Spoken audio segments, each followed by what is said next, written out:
Who owns Avengers Tower in the MCU? Welcome back to Nerdist News, you January Jones. I'm Kyle Anderson, and now I have a refreshing mint flavor.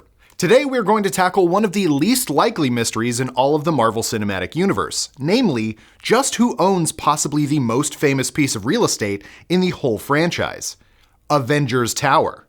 We know somebody bought it, but the literal pillar of metropolitan superheroism has seemingly remained empty since Spider-Man: Homecoming. So we're going to look at the history of Avengers Tower, what happened to it in the MCU, and who the logical and illogical rumors have it as the possible in-universe purchaser of this particular eyesore. That big, ugly building in New York? The idea of the Avengers using a tower in the middle of Manhattan as their base of operations is a relatively new one.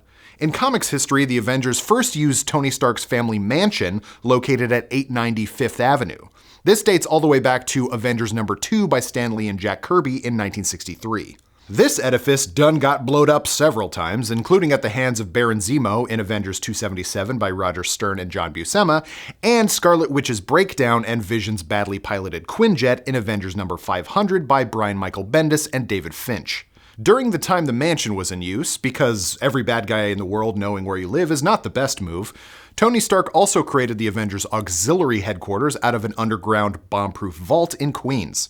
This base appeared first back in Avengers number 13, again by Lee and Kirby. After the mansion blew up the first time, Stern and Buscema then moved the Avengers to their own island headquarters. This hydro base was first seen in Submariner number 61 by Bill Everett, Steve Gerber, and Win Mortimer. Ah, the tropical climes of an island. Time to kick back and catch some rays. Just kidding, this island was only 9 miles off the coast of New York. The island base blew up at the hands of Dr. Doom, but much later in Al Ewing and Gerardo Sandoval's New Avengers number 1 in 2015, former New Mutant Sunspot buys the island and moves it to the Pacific Ocean for his team to use. Did I mention Sunspot is loaded? Because he is. Bobby DaCosta has so much money. And speaking of the Pacific, that brings us to Avengers Compound, which was the headquarters of the aptly named West Coast Avengers. Avengers Compound debuted in Avengers 246 by Stern and Al Milgrom. Originally, it was the fat palatial Hollywood estate of some old-timey actors, but Goliath, aka Bill Foster, retrofitted the estate with gadgets and whatnot. The West Coast Avengers, established by the Vision, used this compound right up until the end of their comic run.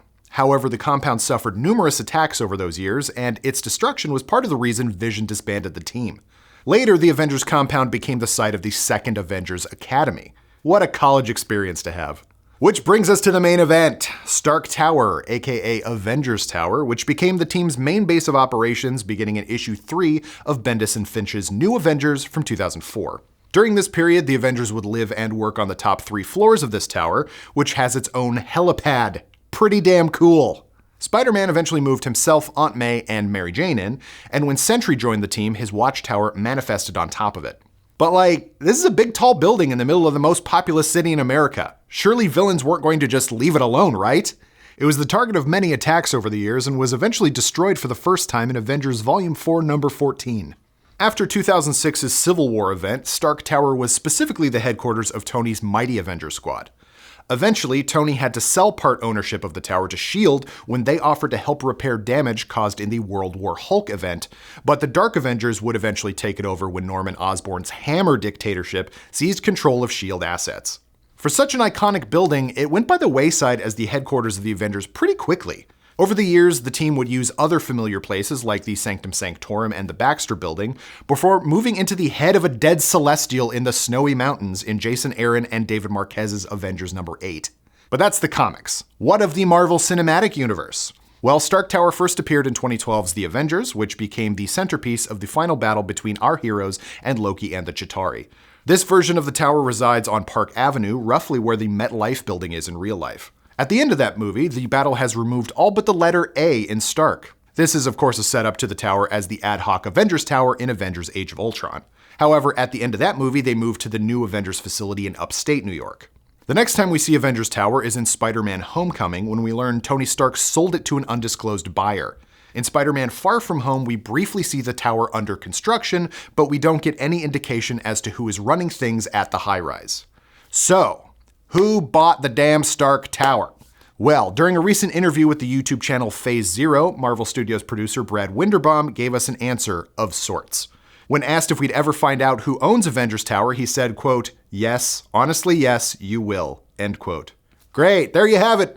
Tell us what you think. Leave us a comment. Oh, wait, that's not an answer at all. Come on, Brad. We're gonna find out. It's been 5 years. I honestly forgot the Stark Tower was even a thing to worry about. The Stark Tower. That big, ugly... the building in New York. So then, who could conceivably be the new owner of the Stark Tower? Next building is going to say Potts on the tower. On the lease. They're putting so much emphasis on it, it's going to be a named character. The most likely candidate, as it stands right now, is Wilson Fisk, aka the Kingpin. There are a few factors leading us to this decision. First, he's filthy rich, from dealings both legitimate and non. Second, we know he spends a hell of a lot of time in New York City, and we also know he'd love nothing more than to slap the Fisk name on the former beacon of bloated superheroics. Another reason is that we know from previous Brad Winderbaum quotes that Kingpin is going to be the Thanos of the Marvel Spotlight corner of the MCU. So he may as well have the equivalent of a castle with a throne room from which to do his kingpinning. And finally, we've seen him already. Haven't seen you around before. You here for the powwow? It won't be a huge stretch to explain how and why he bought Avengers Tower. If it isn't Wilson Fisk, however, the choices become a lot more interesting because they allude to characters who haven't as yet made their grand first appearance in the Marvel Cinematic Universe. One such possibility is the Fantastic Four. Now you may be saying to yourself, I thought the FF lived in the Baxter Building. That's correct, but we also don't know that the Baxter Building already exists within the MCU.